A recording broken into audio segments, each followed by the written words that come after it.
नाजरीन अस्सलाम वालेकुम। IND टुडे न्यूज़ में आपका खैर मकदम करते हैं। आइए देखते हैं ये तफसीलात। आलमी मजहब इस्लाम के अहले हदीस बैनर के लोगों ने आज लंगर हाउस में वाक़े एक अलग मस्जिद मोहम्मदिया जमीयत अहले हदीस में एक इजलास बुलाया और मुतफ़िक़ा तौर पर एक करारदाद मंजूर करते हुए अवाम को बताया कि इस पुराशोभ दौर में हम अलग अलग बैनर्स के साथ ज़रूर चल रहे हैं, लेकिन हम एक हैं और इस तरह से ज़माने की क़ियामत की चालों को मात देने के लिए कौम व मिल्लत की हमदर्द जमात कुल हिंद मजलिस इत्तेहादुल मुस्लिमीन को आने वाले इंतखाबात में वोट देंगे। इस इजलास में अहले हदीस लोगों के साथ साथ जिन लोगों ने शिरकत की उनके नाम इस तरह से हैं: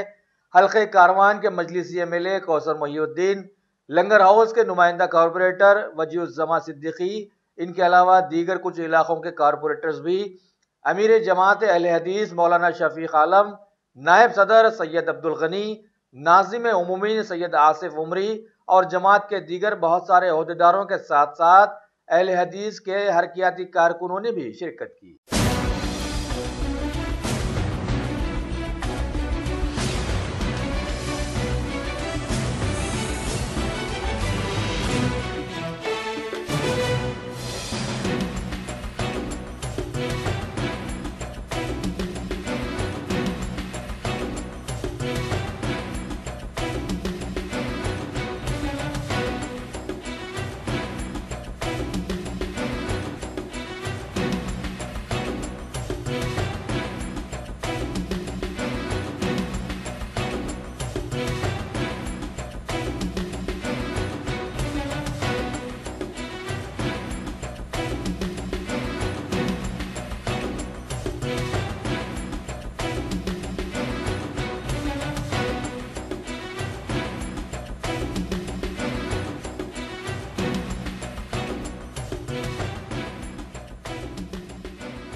अगर आपने हमारे चैनल को सब्सक्राइब नहीं किया है तो आपको यहाँ सब्सक्राइब बटन दिख रहा है, उसे क्लिक करिए और सब्सक्राइब कीजिए और साथ ही साथ बेल आइकॉन को भी क्लिक करिएगा, जिससे कि आपको ताज़ा अपडेट मिलते रहें।